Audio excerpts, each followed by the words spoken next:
הנרות בוקר זה מסוכן.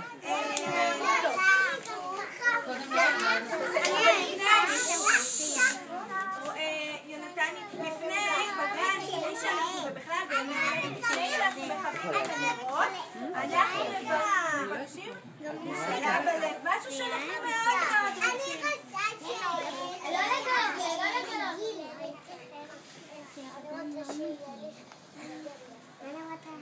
מה הוא רוצה? חדר מה?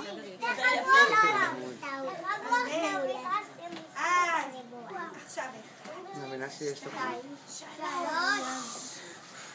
איך יודע אני יכול לבוא?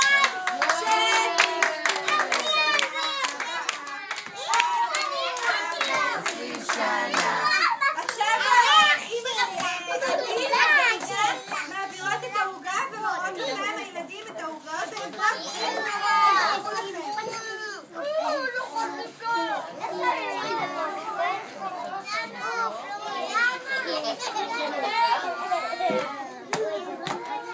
זה עוגה של אביר, שימו לב, הנה הפנים שלו, הנה החרב, המגן, עבדו קשה, אמא ואבא.